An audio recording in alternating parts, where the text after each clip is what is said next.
Hi, this is Megan Richardson, responding to discussion board assignment 4. Um, what is your response to the discussion of Katrina in the attached document? Um, I think that this discussion needed to happen. Um, I must say that while reading it, I felt really, excuse me, I felt really uncomfortable. Um, Sad and just ashamed of the way that our government handled the situation.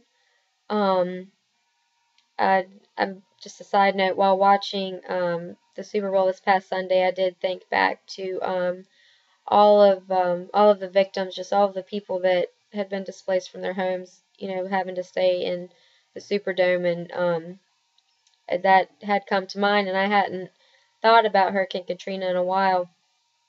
But thinking back to that and reading this is just a really sad reminder of what those people went through, and I think that it's a discussion that needs to be had.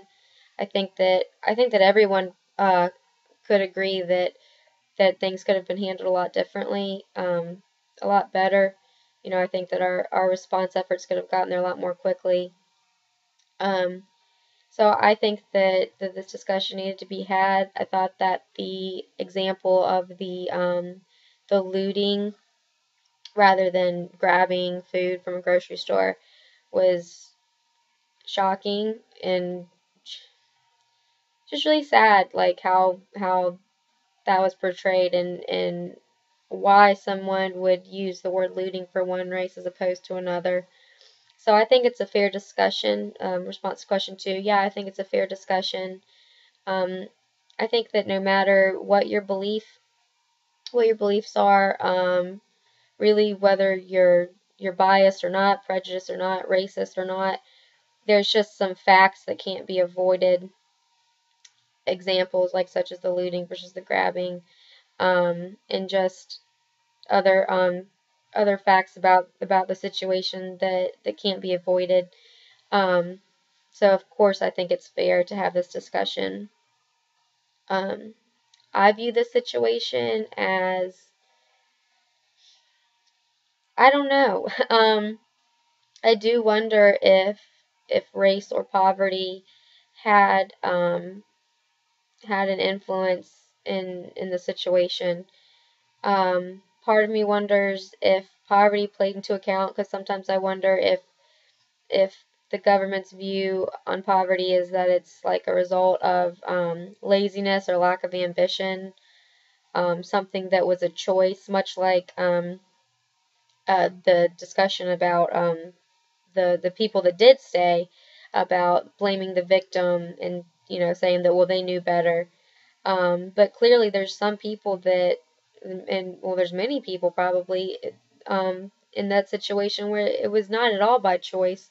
Like they said in the document, that they couldn't just hop in to their cars and go.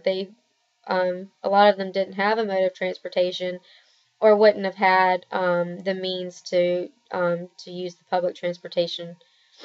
So I think that it's a horrible thing to blame the victim, but it seems that that's exactly what the part of the media did.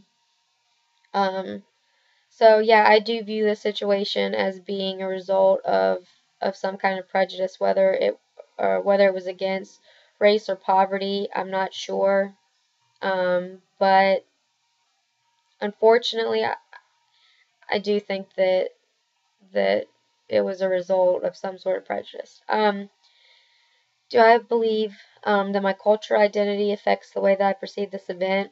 I'm sure it does, just because it's a part of who I am. But just personally, I usually have a very optimistic view on life. I hate to even admit the fact that I think that prejudice or racism was involved. Um, so in that respect, no, because I'm trying very hard to take a step back and look at it, totally objectively. Um, but yeah, I'm sure that somewhere my cultural identity is affecting the way that I initially perceived this. That's it. Thank you for letting me share, and I look forward to hearing from you all. Thanks.